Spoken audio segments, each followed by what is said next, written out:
And so, for example, an assessment in Peru showed that 82% of the students assessed were illiterate because they scored below a certain number on an international assessment. Now, I've lived in Peru. I'm pretty sure that's wrong, but there you have it. And so you see the resulting withdrawal of some nations from these assessments. So why do nation states accept the globalized education model? John Mayer, who you may know, and he's quoted here by Krucken and Drury, has said that resistance to world models is difficult because nation states are formally committed as a matter of identity to such self-evident goals as socioeconomic development, citizen rights, individual self-development, and civil international relations. So nation states expand schooling as a part of a broader process of adhering to world models of the modern state. It's part of the package if you want to be in the club. And there is significant world pressure towards nation-state standardization and educational homogeneity. So it's tough to back out of this. It's tough not to be part of it. And what's the impact on the local community?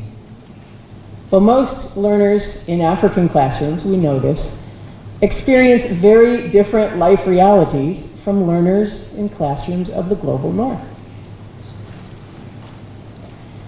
And not only that, but African learners themselves vary tremendously in terms of their language fluency, their knowledge, their life experience, their expectations.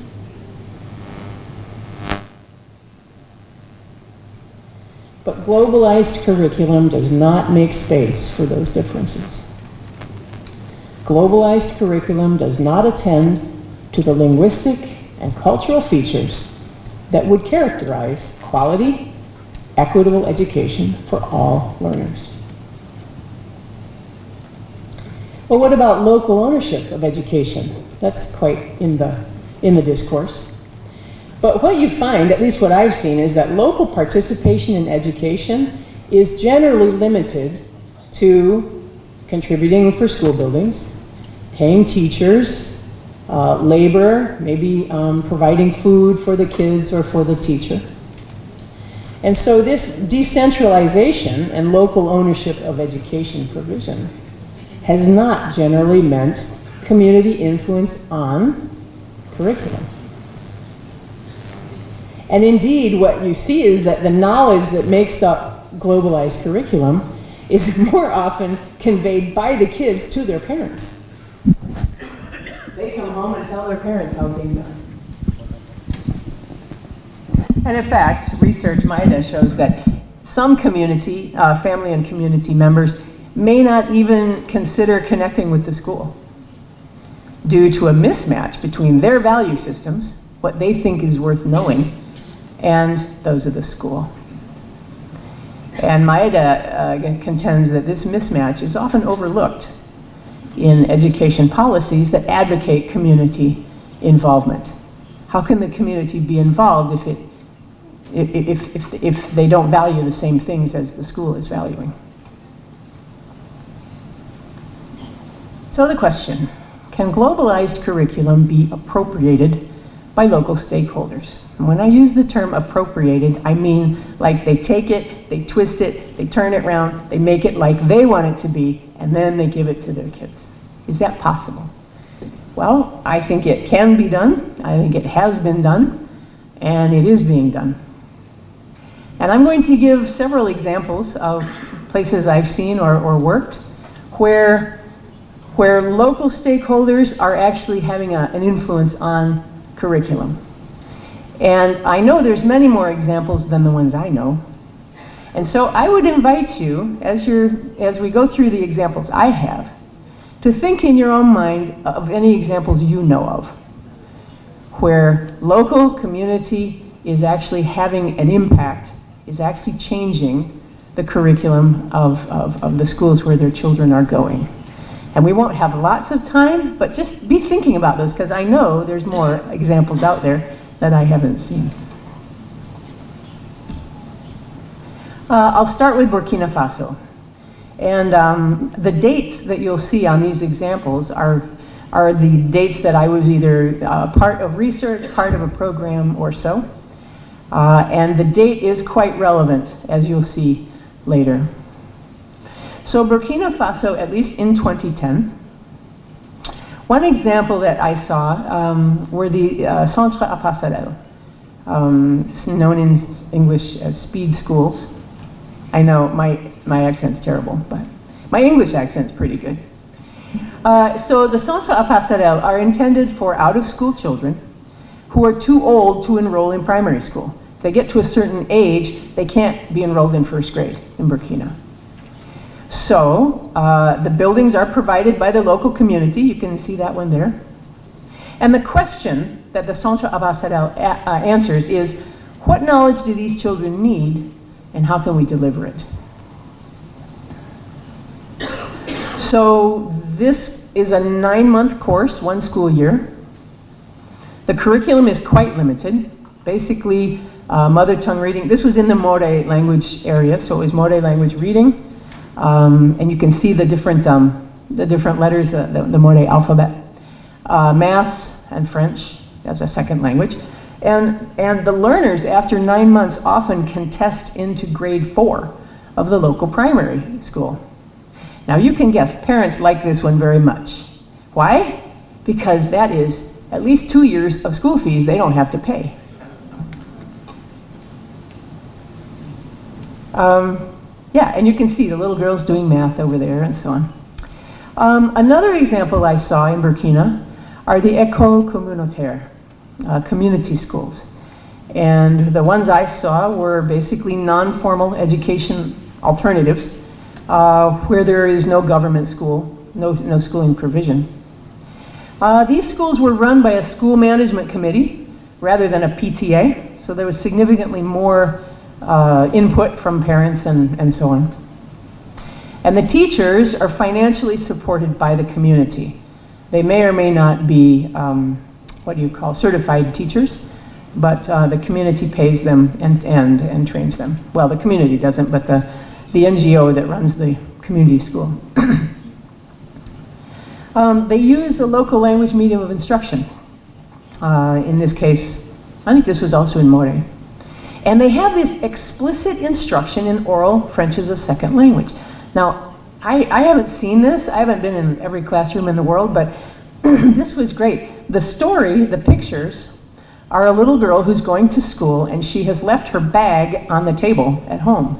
And she's talking to her mother. So these two little kids were acting out in French the different dialogue. And they were going from the known to the unknown. Classic principle of pedagogy. My reflections on these Burkina Faso examples, some of these curricula had very few subjects. Mother tongue reading, math, language. And yet the graduates of these can be placed in at grade 4 up to grade 6 of the primary schools. Now that makes me wonder, what does that indicate about the formal curriculum?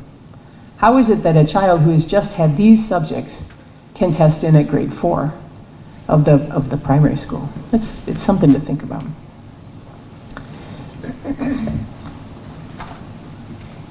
My next example is Ghana. This one is very fresh because I was just there. In Ghana, the language policy fluctuations, I counted 10 policy changes in 27 years. And they indicate a tension between a felt need for English and a felt need for using Ghanaian languages in schools. Both very strong. I haven't seen a country where it was this strong on both sides. They want both. And so the learning activity, which is a USAID supported project carried out with the leadership of FHI 360, is doing early grade reading materials development, teacher training, and program implementation in the 11 approved Ghanaian languages of education. The reading methodology that they have developed aims at being easy to use by local teachers, by less trained teachers. The scope and sequence that's used is based on the linguistic features of each language. Each language has its own scope and sequence. And the stories are individually written. There's no translation here. And so the individually written stories are supporting the culture of each of the 11 targeted language communities. Early results have been very positive, but the main body of this is just now being implemented. And the reflections I have on this example have to do with the many challenges of scaling up a community-focused reading program. Honestly, it's not easy because you need uniformity if you're going to roll it out nationwide. If you're training 31,000 teachers, you have to train them pretty much the same way. And yet the local character of the materials and the teacher and the pedagogy is also there. So it's a hard thing to do. The other thing that I've noticed over the past several months is that orthographies or writing systems can pose some serious challenges to fluent reading in local languages. And orthography history is often complicated and deeply identity related and political. And when that hits the pedagogical thing, you get some real challenges. And to me, the question is not, can we change their alphabet? The question is, how are you going to teach a kid to read in this alphabet? What do I know? But that's what I think. So then I have a few examples from Senegal. Lovely examples. Some study I was doing in 2007 with some colleagues from SIL.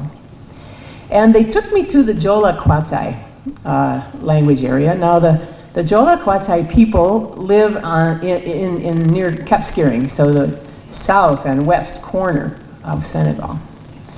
And I believe, maybe some of you can correct me, but I think there's something like 5,000 to 6,000 Kwatai speakers in Senegal. Not very many. So there was a non-formal adult literacy program in the 1990s, but there wasn't much uptake on it. And these Kwatai language reading and learning materials were produced, and they were there, but they weren't much in use either. So in 2002, the primary school teacher there, with 5,000 people, you don't have that many primary schools, so the primary school teacher, anyway, one of them realized, look, these children will learn so much better in their own language. So the teachers began repurposing the Kwatai language literacy materials for use in the primary classrooms. And the subjects they developed were Kwatai language reading, writing, maths, and the addition of some French. Look at that picture. Do you see what that child is doing? That child is doing a math word problem in his mother tongue. I love that. And I think he's getting it right too. Another example from Senegal that I looked at that time was in the Safi language community. I believe near Sebikotan, is that right? Yeah. The expert is in the second row, so I better get this right. So there was a Safi medium adult literacy program carried out under the Association for the Development of the Safi Language.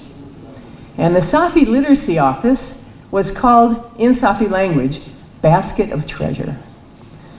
The idea being that you keep things of value that you don't want to lose. That was the name of their literacy program. And it was, I don't know if entirely, but quite a lot of women learning to read.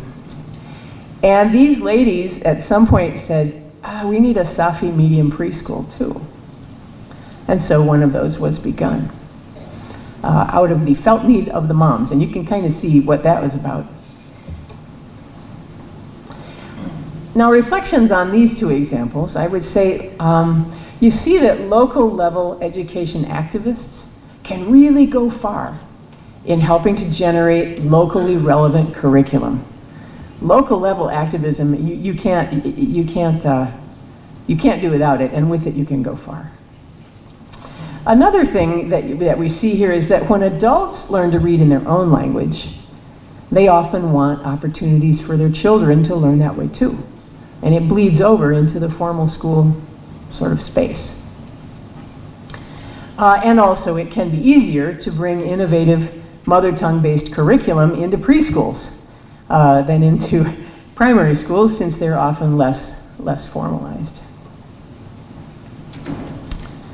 Cameroon is my next example, and I did some study there in 2003, and in particular on the PROPELCA program, the Operational Research Program for Language Teaching in Cameroon.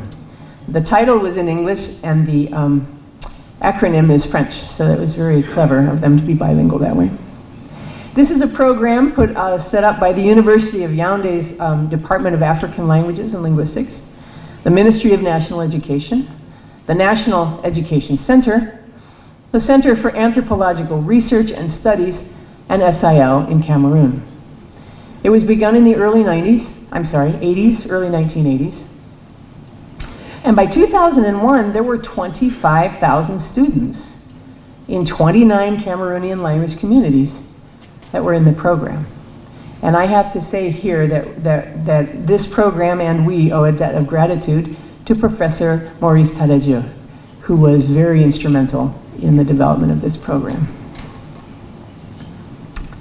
So reading and writing materials were developed in the local languages. Teachers from the local communities were hired and trained. Very often they were people that the kids knew. They were young men and women who they were already known in the community. So it was almost like being taught by your cousin or your uncle. And the parents' capacity to participate in their children's education was built because it was in a language they understood. In fact, one teacher said to me, you know, really it's kind of a pain. Parents can now critique the curriculum because they know what's in it. It's like it was a lot easier when they didn't know anything. They kept their mouths shut. And reflections on this one, I think people in local communities tend to be risk averse when it comes to their children's education. They do not want to risk.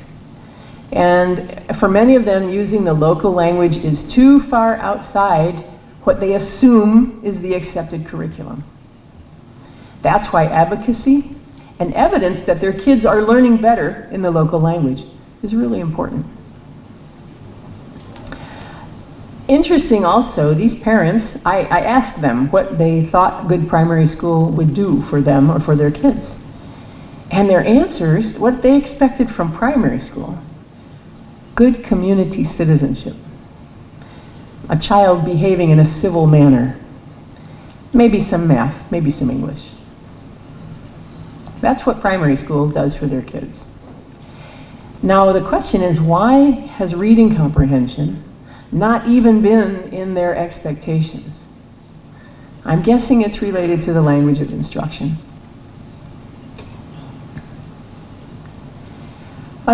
Two more examples from Kenya. One from 2012 in Maasai communities of Kajiado and Loitoktok, where Maasai medium primary grade reading instruction program was being rolled out with some of our people and with women educational researchers of Kenya work. And our linguist people saw fairly quickly that the orthography might be a challenge. And so in the program, they engaged a number of community leaders in writing and education, people who were specialists in writing Maasai, for a review of the orthography. And you can see the gentleman in the plaid shirt was a Maasai man who was a trained linguist. And he was showing them, in this case, the impact of tone and writing tone, and the difference that just tone marks, or tone itself, makes in the meaning of different phrases, positive, negative, subject, object, etc. So the leaders who were there said, okay, we will give you permission to add 2 tone markings. You can add high tone and you can add falling tone. Well, the linguists want a whole bunch of other things as well, mainly due to having to do with vowel quality, but they said, nope, we will let you add 2 tone marks. That's it.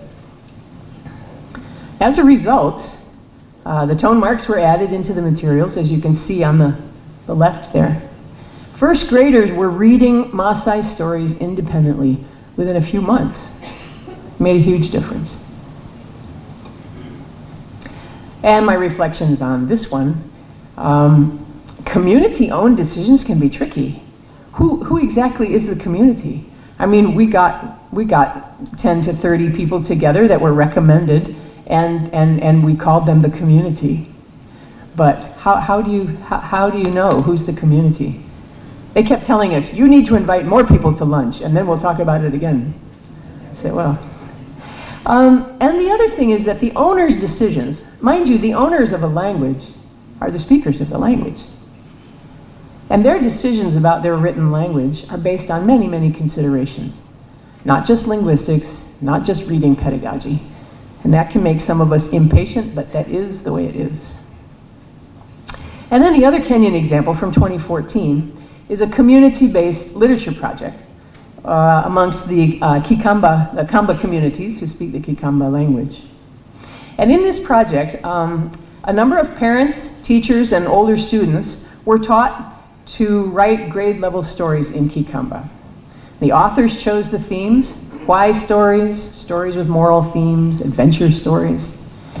60 stories were produced, edited, printed, 35 pieces of literature, you see them there. And the books were distributed for use in Literacy Boost reading camps or reading clubs in Ukambani, the Kamba area. Many of the books also made their way into the formal classrooms in the area, even in grades 5 and 6. As the teacher said, there's nothing else for the pupils to read, so why not? And the responses of the parents and the teachers were very enlightening. They said using their language, the kids, helps them know from within what they're talking about. How can children do homework if they don't even understand the questions? Mother tongue makes children want to go to school because they are not shocked from the home environment. This one I like. Foreign material is good as additional material, but it is not all that our children need to know. Parents who have an interest in teaching their children at home, and they are illiterate in Kiswahili, will have an opportunity to teach in Kamba language. The content of the books, in this case, indicated the local curriculum. This is what we think our children should know. And the books themselves seem to have some symbolic link to formal education. It was interesting. And, as you just read, parents had a strong sense of participation in the formal education process of their children, conceptually, content-wise, not just logistically keeping up the building. Now, the tragedy is that examples like these are often relatively short-lived. Maybe they go 5 years, maybe they go 15 years, 20. I'm not sure how many of these are still going now. Well, the Ghana one I know because I was just there. And this is because these initiatives often lack sustained institutional support. Financial support, curriculum support, policy support. And they are contesting this massively powerful agent of globalization, the formal curriculum. So given the tenuous nature of this local appropriation of global curriculum, what we know is that government support is tremendously important for sustainability. In addition, international education stakeholders also carry a great deal of influence. These power brokers can either support contextualized curriculum choices that can lead to greater inclusion, greater equity, or they can insist on curricular choices that are more in line with global linguistic, cultural, pedagogical interests than those of the learners and their communities. So the real national curriculum challenge is to support equitable learning for all by integrating local linguistic and cultural context. The goal being an education that uses local knowledge and cultural capital to build the nation. Their success is our future. Thank you.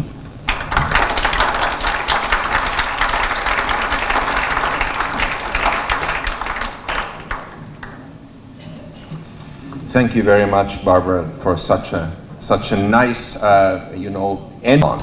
But before we are going to talk about those things, if you have some short, straight to the point questions for clarification, no comments, no lectures, just simple, brief questions. We can do a round of those first before we talk about the cases. Anyone? 1, 2, 3. You go first. The mic, please.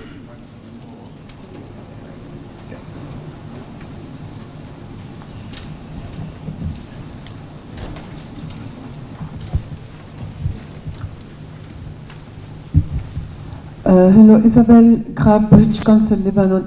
I just want to know all those examples. It was only one local language who is learned, or more than local languages?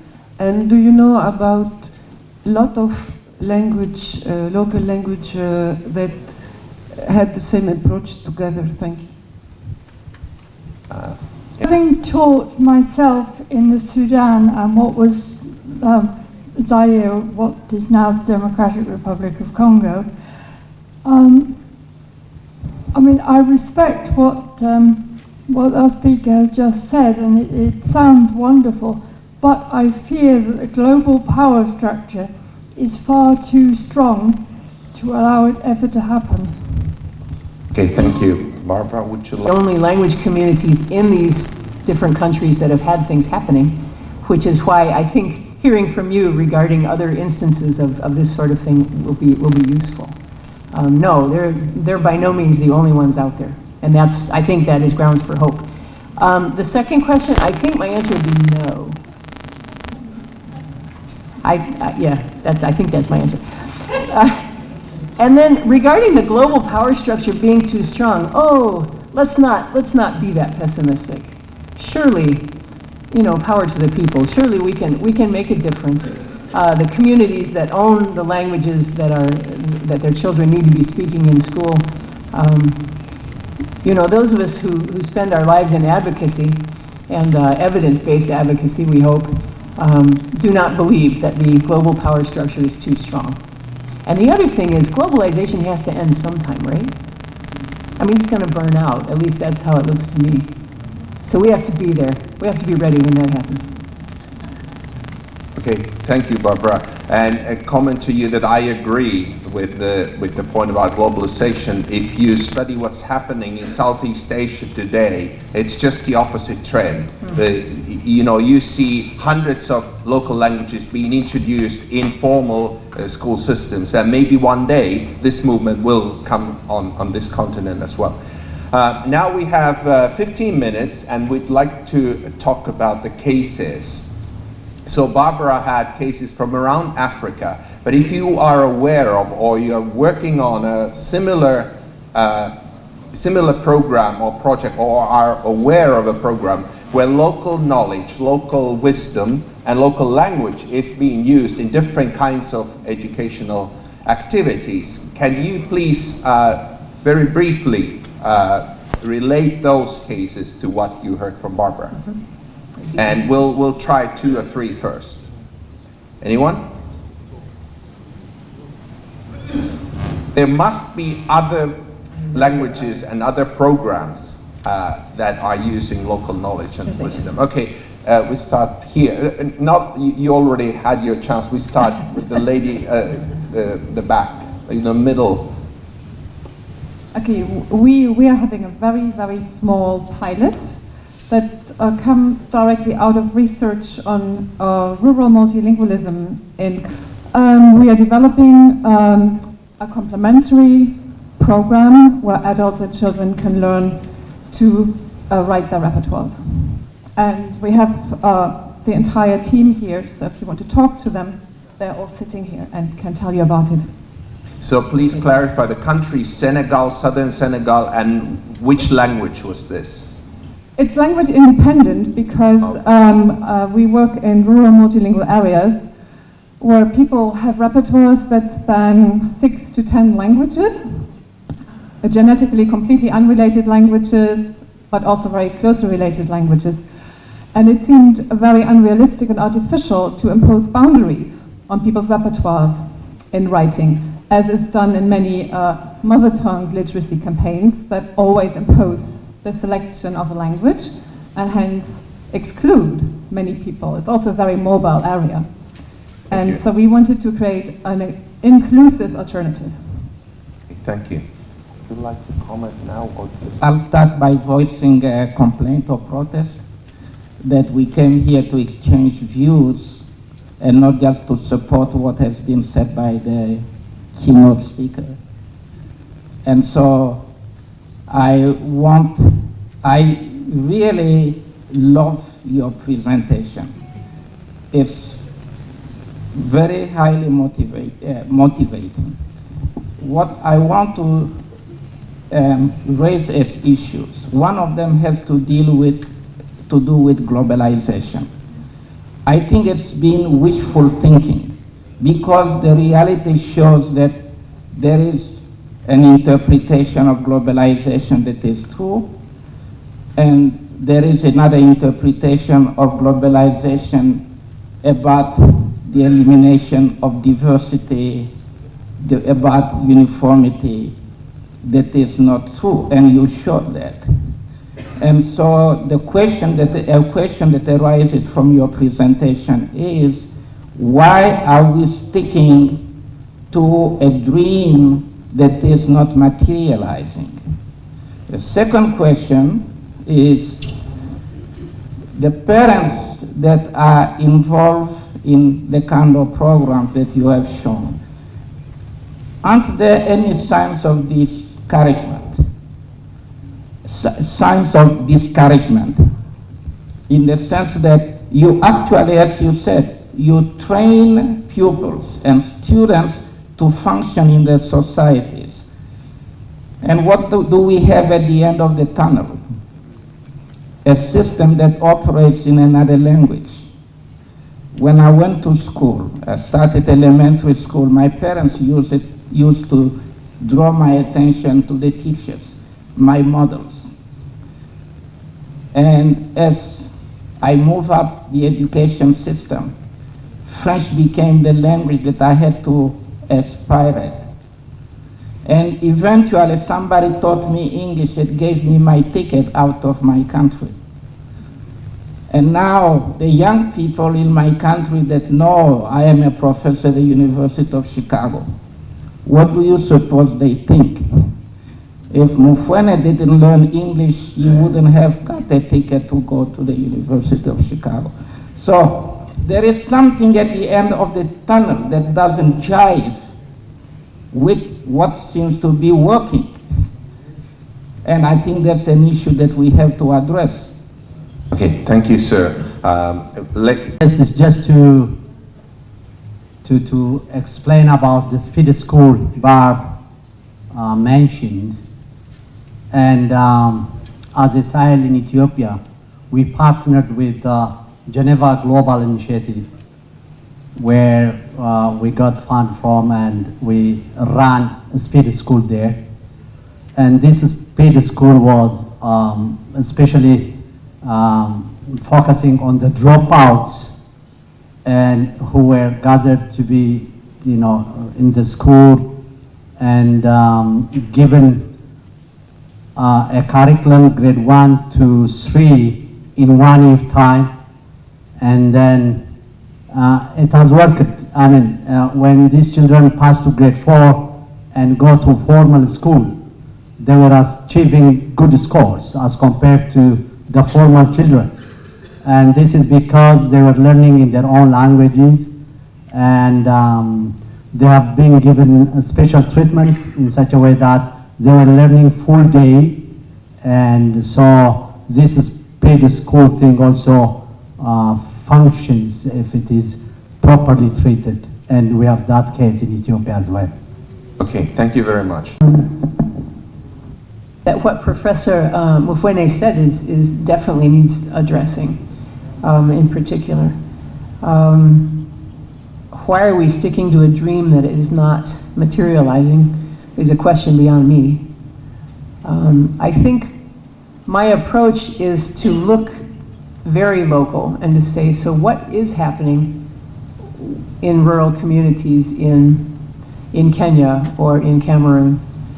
And how can some measure of success in school be attained by kids who are completely marginalized by the decisions related to globalization that have affected their curriculum?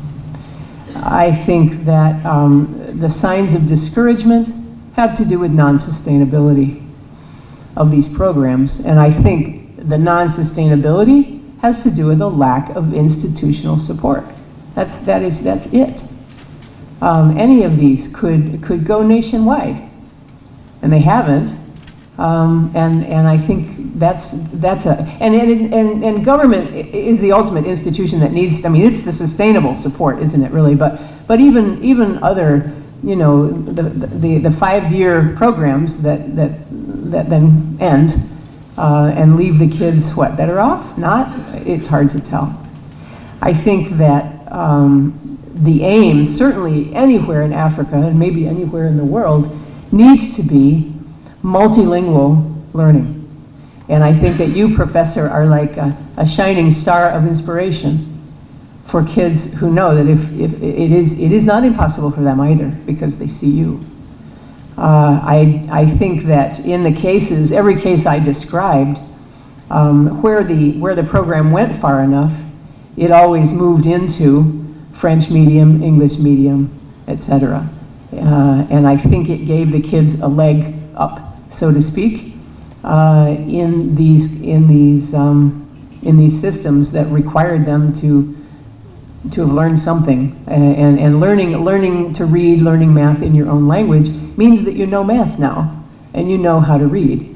And we saw amongst the Maasai kids in this program, the kids who were at the beginning of that are now in grade 7.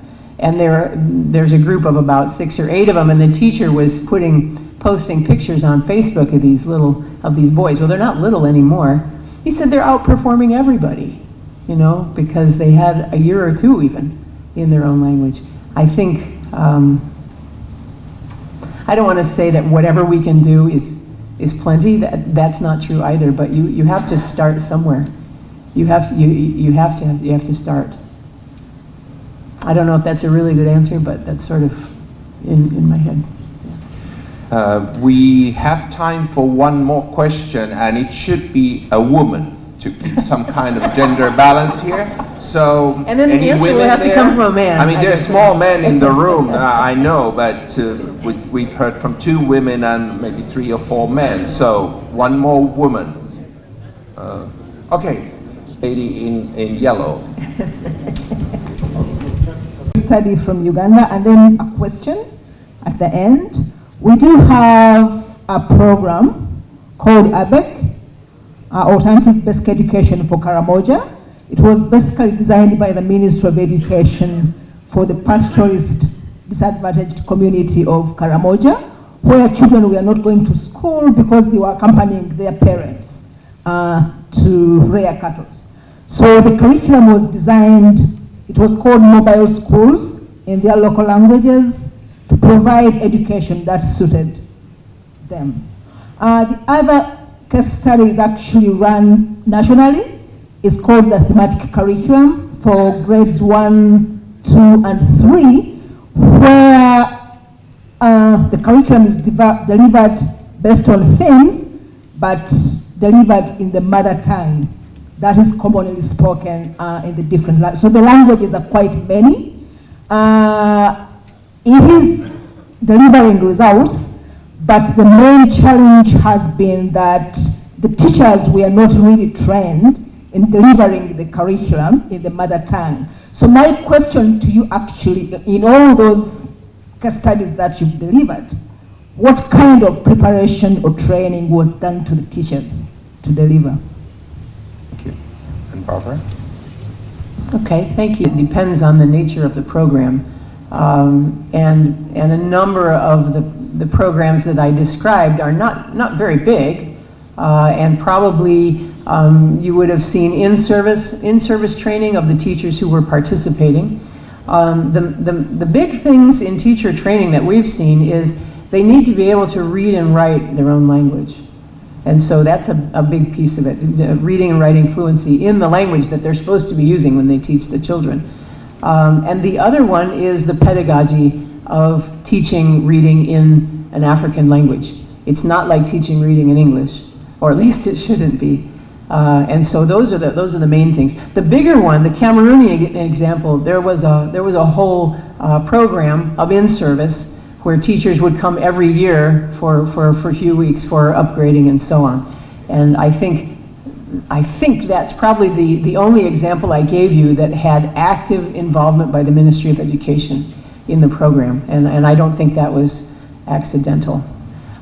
Pre-service is, my experience is it's hard to get into. It's hard, teacher training curriculum is